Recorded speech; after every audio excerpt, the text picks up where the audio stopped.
எல்லாருக்கும் வணக்கம். CSK versus SRH match இன்னைக்கு நடக்க போகுது.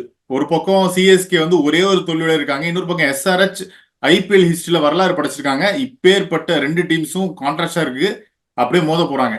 இன்னைக்கு நம்மளோட அருண் இணைஞ்சிருக்காரு. வணக்கம் அருண். வணக்கம் வணக்கம். இன்னைக்கு கன்ஃபார்மா ஒரு ஹை ஸ்கோரிங் சரவடி இருக்க போது, அதை பத்தி சொல்லுங்க. ஆமா, ரொம்ப எக்ஸ்பெக்டட் மேட்ச் இல்ல. எஸ்பெஷலி ஆமா, நீங்க வந்து எப்பவுமே வருஷம் வருஷம் பாத்தீங்கன்னா சிஎஸ்கே வர்சஸ் எஸ்ஆர்ஹெச் வந்து ஒரு மார்க்கி கிளாஷ். ஏன்னா ரெண்டு பேருமே டீம் ஓனர்ஸ் வந்து ஃப்ரம் சென்னை. சென்னை. அதனால எப்பவுமே வந்து சென்னையில் நடந்தாலும் சரி, ஹைதராபாத்ல நடந்தாலும் சரி, ரொம்ப எக்ஸ்பெக்டட் மேட்சா இருக்கும். ஆமா, அதே மாதிரி தான் இந்த வருஷம். எஸ்பெஷலி நீங்க இந்த வருஷம் வந்து பேட் கமின்ஸ் கேப்டன் அனௌன்ஸ் பண்ணதுக்கு அப்புறம் ஃபர்ஸ்ட் மேட்ச் அவங்க வந்து கேகேஆர் கூட விளையாடினாங்க. அதுக்கப்புறம் மும்பை இந்தியன்ஸ் கூட விளையாடினாங்க. ரெண்டு மேட்சுமே அவங்க விளையாடின விதத்தை பார்த்துட்டு நான் வந்து ஃபார் ஷோர் எனக்கு வந்து இந்த வருஷத்தோட ஒரு மார்க்கி கிளாஷா எஸ்ஆர்ஹெச் வர்சஸ் சிஎஸ்கே இருக்கும்னு நினைச்சேன். அதுக்கு வந்து ஒரு முக்கியமான காரணம் என்னன்னா, ரெண்டு சைடுமே பவர்ஃபுல் பேட்டிங் லைனப்புங்க. ஆமா. அதுக்கு ஈக்குவலண்டா ரெண்டு விக்கெட்ஸுமே இந்த வருஷம் வந்து ரொம்ப பேட்டிங் விக்கெட்ஸா இருக்கு. ஹைதராபாத்தும் சரி, அதுக்கப்புறம் சேப்பாக்கும் சரி. சென்னை. ஸோ அதனால கண்டிப்பா ஒரு மார்க்கி கிளாஷ் ரொம்ப வந்து எக்ஸ்பெக்ட் பண்ற மேட்சா இருக்குது. நீங்க சொன்னீங்களே, அது நார்மலா சென்னையில வந்து அந்த மாதிரி இருக்காது இல்ல பிச்சு இந்த தடவை. நார்மலா அந்த மாதிரி இருக்காது. இந்த வருஷம் பாத்தீங்கன்னா ஃபர்ஸ்ட் ரெண்டு மேட்சுமே சென்னையில் ஆடின மேட்ச், ரெண்டு மேட்சுமே ஹை ஸ்கோரிங் மேட்சா இருந்திருக்கு. பெங்களூரோடையும் சரி, குஜராத்தோடையும் சரி. நல்லா பேட்டிங் விக்கெட்டா தெரியுது. அதனால வந்து ரொம்ப எக்ஸ்பெக்ட் பண்ணலாம் சேப்பாக்லையும். ஆனா இந்த மேட்ச் வந்து ஹைதராபாத்ல நடக்குது. ஹைதராபாத் வந்து பார்த்தோம் மும்பை கூட என்ன பண்ணாங்கன்னு சொல்லிட்டு அந்த விக்கெட்ல. அதே மாதிரி வந்து இன்னொரு விக்கெட் இன்னைக்கு கொடுத்தாங்கன்னா அது ரோடு தாங்க. ஒரு 450-500 ரன் எக்ஸ்பெக்ட் பண்ணலாம். ஆமா. இல்ல, இன்னைக்கு ஒரு ஸ்டோரி, இன்னைக்கு ஒரு நியூஸ் ஒன்று வந்திருக்கு. என்னன்னா, ஆக்சுவலா அது எனக்கு கன்ஃபார்ம்லாம் ஆகல. இது விஷயம் என்னன்னா, இந்த ஹைதராபாத் கிரிக்கெட் அசோசியேஷன் இருக்காங்களா, அவங்க வந்து ஏதோ கரண்ட் பில் கட்டல அப்படின்ற மாதிரி சொல்லியிருக்காங்க. 3 கோடி ரூபாய் பாக்கி இருக்கு, இபி பில் பாக்கி இருக்கு. ஸோ இந்த மேட்ச் பிளாக் அவுட் வர சான்ஸ் இருக்குலாம் பேசிக்கிறாங்க. ஆனா அந்த அளவுக்குலாம் விட மாட்டாங்க. பட் இருந்தாலும் ஐபிஎல் ஃபேன்ஸ் எல்லாம் கொஞ்சம் கடுப்புல இருக்காங்க. 3 கோடி உங்ககிட்ட இல்லையா அப்படின்ற மாதிரி. இல்லைங்க, ஐபிஎல்லோட எக்கானமி பெரிய எக்கானமிங்க. ஒன்றும் வந்து ஸ்டேடியம் ஆடியன்ஸ் இருக்காங்க, அதுக்கப்புறம் வந்து டிவி ஆடியன்ஸ் இருக்காங்க. ஸோ மேபி இந்த விஷயம் உண்மையா கூட இருக்கலாம். ஆனால் சார்ட் அவுட் பண்ணியிருப்பாங்க அதெல்லாம் அதான் வந்து. ரிசால்வ் பண்ணிடுவாங்க. ஸோ இன்னைக்கு பிளேயிங் லெவன் எந்த மாதிரி இருக்க போகுது எஸ்ஆர்ஹெச்க்கு? நமக்கு தெரிஞ்சு இந்த ஒரே ஒரு ஆள் பயங்கரமா ஒரு மான்ஸ்டர் மாதிரி இருக்க போறாரு அப்படின்னா ஹென்ரிச் கிளாஸ் நினைச்சாதான் கொஞ்சம் பக்குன்னு இருக்கு. அதை பத்தி சொல்லுங்க. ஆமாங்க, ஹென்ரி கிளாசன் பொறுத்த வரைக்கும் அவர் என்னன்னா, யாரு பவுல் பண்றா, எங்க பவுல் பண்றா, அதெல்லாம் எதுவுமே கிடையாது. அவர் வந்து ஒரு மாடர்ன் T20 கிரிக்கெட்டர், அவ்வளவுதான். 2024ஓட ஒரு டெம்ப்ளேட் T20 பேட்டர்னு கூட சொல்லலாம். ஆமா, நீங்க ஆமா. எங்க போட்டாலும், யாரு பவுல் பண்ணாலும், ஸ்பின்னு சரி, ஃபாஸ்ட் சரி, லெஃப்ட் ஆர்மர் சரி, நான் வந்து என்னோட 1 பாயிண்ட் அஜெண்டா ஹிட் பண்றதுதான் அப்படின்னு சொல்லிட்டு பால் நம்பர் 1ல இருந்தே அடிக்கிறாரு. அந்த ஸ்ட்ரைக் மாதிரி மைண்ட் ரேட்டும். செட் இருக்கிறவர். ஆமா, அந்த மாதிரி மைண்ட் செட் இருக்கிறப்ப ஸ்டாப் பண்றது ரொம்ப ரொம்ப கஷ்டம். நம்ம வேர்ல்ட் கப்ல இருந்தே பார்த்துட்டு வரோம் என்ன மாதிரி ஃபார்ம்ல இருக்காருன்னு சொல்லிட்டு. அவர் வந்து ஒரு ம, பெரிய ஃபேக்டரா இருக்க போகுது இன்னைக்கு இன்னைக்கு மேட்ச்ல. ஓகே, இன்னைக்கு இவங்க இம்பாக்ட் பிளேயரா யாரை யூஸ் பண்றதுக்கு சான்ஸ் இருக்கு? என்னுடைய கணிப்பு சும்மா நான் சொல்றேன். மயங்க் அகர்வால் இல்லனா அபிஷேக் சர்மா, இந்த மாதிரியான பிளேயரை இம்பாக்ட் பிளேயரா யூஸ் பண்றதுக்கு சான்ஸ் இருக்கா? கண்டிப்பா இருங்க ரெண்டு பேர்த்துல. அதுக்கப்புறம் வந்து பழைய சீசன்ல வந்து பாத்தீங்கன்னா ராகுல் திரிபாதி ரொம்ப நாளா ஆடி இருக்காரு. இந்த ம். வருஷம் சரியா அவர் ஃபார்ம் இல்ல. ஆனா அவரும் வந்து பால் நம்பர் 1ல இருந்தே ஸ்ட்ரைக் பண்ணக்கூடிய பேட்டர். ஸோ அவரு சம் ஸ்டேஜ்ல கொண்டு வரணும். அதை தவிர நீங்க சொன்ன மாதிரி மயங்க் அகர்வால் வந்து இந்த சீசன் இன்னும் அவ்வளோக்கா நல்லா பெர்ஃபார்ம் பண்ணல. அபிஷேக் சர்மா சூப்பரா ஆடி இருக்காரு. ஸோ அவங்க 3 பேர்த்துல யாராவது 2 பேர் ஆடுவாங்கன்னு நினைக்கிறேன். இன்னொரு கிரிக்கெட்டர் நம்ம வந்து இன்ஜுரியில் இருக்காரு. அவர் எந்த அளவுக்கு இன்ஜுரி வெளியே வந்துட்டாரான்னு தெரியல. நட்ராஜன் வந்து அவனுக்கு ரொம்ப முக்கியமான ஃபேக்டர் சன்ரைசர்ஸ். அவங்க வந்து இன்ஃபேக்ட் இந்த ஃபர்ஸ்ட் 14 மேட்சஸ்ல நல்லா ஆடணும். அதுக்கப்புறம் வந்து டாப் 4 போகணும்னா நட்ராஜன் இஸ் பிக் ஃபேக்டர். ஏன்னா டெத் பவுலிங் ரொம்ப கஷ்டங்க. அவர் டெத்ல வந்து நல்ல யார்க்கர்ஸ் போடுவாரு. அவர் இன்ஜுரியில இருந்து வெளியே வந்துட்டாரான்னு தெரியல. அவர் இன்ஜுரியில இருந்து அவைலபிள்னா அவரும் இம்பாக்ட் பிளேயரா வரக்கு சான்ஸ் நிறைய இருக்கு. ஆமா, அவரு நேத்து வர பர்த்டே வேற கொண்டாடினாரு. அஜித் குமார் கூட கேக்லாம் வெட்டி கொண்டாடினாங்க. அந்த பர்த்டே செலிப்ரேஷன் பண்ணாங்க. இப்போ உம்ரான் மாலிக் எப்படி இருக்கும்? அவரும் இம்பாக்ட் பிளேயர் சான்ஸ் இருக்கா? Umran Malik.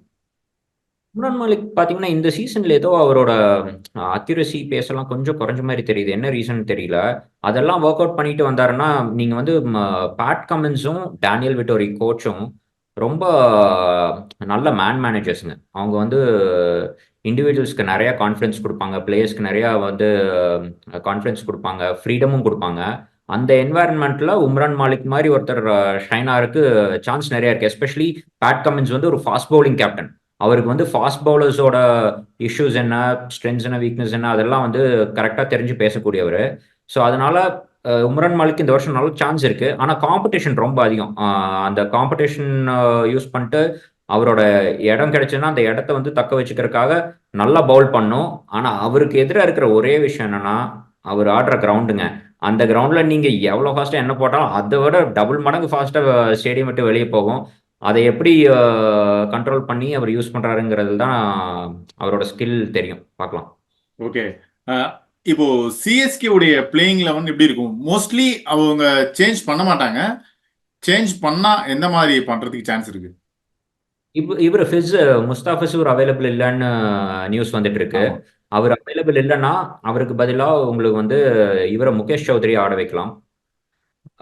Straight like for like ஒரு லெஃப்ட் ஆர்ம் ஃபாஸ்ட் பவுலருக்கு இன்னொரு லெஃப்ட் ஆர்ம் ஃபாஸ்ட் பவுலர், அது வாய்ப்பு இருக்கு.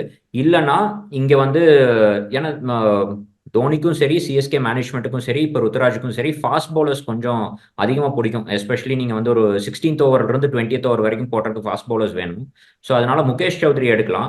அப்படி இல்லைன்னா முகேஷ் சௌத்ரிக்கு பதிலாக இவர் தீக்ஷனாவையும் ஆட வைக்கலாம். அந்த சேஞ்ச் வரக்கும் வாய்ப்பு இருக்கு. இன்னொருத்தருக்கு லாஸ்ட் 3-4 வருஷமாவே இன்டர்நேஷனல் சர்க்கியூட்லயும் சரி, T20 அரௌண்ட் த வேர்ல்ட்லயும் சரி ரொம்ப நல்லா போட்டிருக்காருன்னா மிச்சல் சாண்ட்னர். ஆனா அவருக்கு வந்து சான்ஸ் மாட்டேங்குது. சாண்ட்னருக்கு சிஎஸ்கேல அவருக்கு ஒரு வாய்ப்பு கொடுக்கறதுக்கும் சான்ஸ் இருக்கு. தேர்ட் ஆப்ஷன் சிஎஸ்கேக்கு நிறைய ஆப்ஷன் இருக்குங்க. தேர்ட் ஆப்ஷன் யாருன்னா மொயின் அலி. அவர் வந்து ஒரு 200 ஸ்ட்ரைக் ரேட்ல ஆடக்கூடிய பேட்டரு. ஒரு 2-3 ஓவர் பவுலும் பண்ணுவாரு. ஸோ அவரும் நல்ல ஆப்ஷன். ஸோ 3 நல்ல ஆப்ஷன் இருக்கு முஸ்தபிஸுக்கு. ஆனா என்ன பொறுத்த வரைக்கும் அவங்க வந்து ஸ்ட்ரெயிட்டா முகேஷ் சௌத்ரி ஆட வைக்கிறதுக்கு தான் சான்ஸ் நிறைய இருக்குன்னு நான் நினைக்கிறேன். ஏன்னா ஒரு ஃபாஸ்ட் பவுலர் தான் சிஎஸ்கே ஆடுவாங்கன்னு நினைக்கிறேன். பொறுத்துன்னு பார்க்கலாம். ஸோ அது வந்து இப்போ இம்பாக்ட் பிளேயரா சிவம் துபே தான் சான்ஸ் இருக்குல்ல மறுபடியும்? கண்டிப்பாக அவர்தாங்க. ஸோ பவுலிங் ஏதாவது இம்பாக்ட் பிளேயரா இருந்தா பவுலர் இவரு முகேஷ் சௌத்ரி தான் இம்பாக்ட் பிளேயரா யூஸ் பண்ணுவாங்கன்னு நினைக்கிறேன் நான். Okay okay.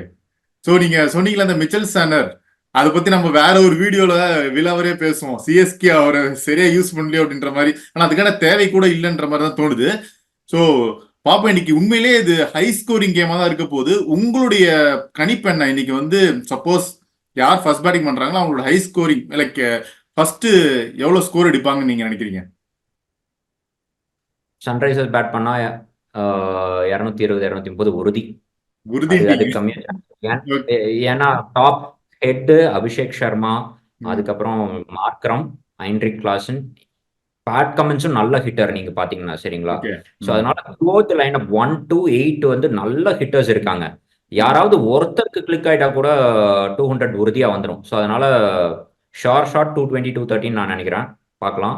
அதே மாதிரி சிஎஸ்கே பேட் பண்ணாலும் சிஎஸ்கேலயும் நல்ல ஹிட்டர்ஸ் இருக்காங்க. இரஸ்பெக்ட் ஆஃப் வெதர் சன்ரைசர்ஸ் பேட் பண்ணாலும் சரி, சிஎஸ்கே பேட் பண்ணாலும் சரி, நான் இது வந்து ஒரு ஈஸியா ஒரு 400+ கேம் தான் நினைக்கிறேன். ஓகே. இதுல கடைசியா ஒன்று மட்டும் சொல்லிக்கலாம். இந்த இதுல சொல்லியிருக்காங்க என்னன்னா, அந்த மும்பை வெர்சஸ் எஸ்ஆர்எச் மேட்ச் ஆனாங்கல்ல, அந்த பிட்ச் இல்லாம இன்னொரு சர்ஃபேஸ்ல ஆடுறதுக்கு சான்ஸ் இருக்குன்னு இருக்காங்க. அப்படி ஆடினாலும் 200 மேல வர சான்ஸ் இருக்கா? கண்டிப்பாங்க. இப்ப நேத்து வந்து குஜராத் பஞ்சாப் மேட்ச் பார்த்தோம். இனிஷியலா 2 டீமும் பேட் பண்ணப்போ ஸ்விங் இருக்கிற மாதிரி தெரிஞ்சது, கொஞ்சம் ஸ்லோ ஆகிற மாதிரி தெரிஞ்சது. நான் வந்து ஃபர்ஸ்ட் ஒரு கேன் வில்லியம்சனே ஒரு 2-3 ஓவர் கொஞ்சம் ஸ்ட்ரகிள் பண்ணாரு. ஸோ ஒரு 170 180 தான் வரும்னு நினைச்சேன். ஆனா 200 வந்துருச்சுல்ல.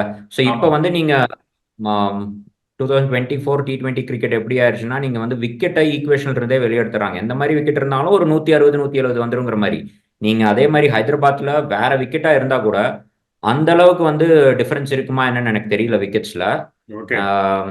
ஐ think it will still be 200 versus 200 game. So Arun சொல்லிட்டாரு 200+200 கன்ஃபார்மா இருக்கிறதுக்கு சான்ஸ் இருக்கு. வியூவர்ஸ், நீங்களும் உங்களுடைய கருத்துக்களை கமெண்ட் செக்ஷன்ல அப்படியே மென்ஷன் பண்ணுங்க என்ன நடக்க போகுது அப்படின்னு. நன்றி அருண், நம்ம தொடர்ந்து பேசுவோம். நன்றி ஆனந்தன். தேங்க்யூ.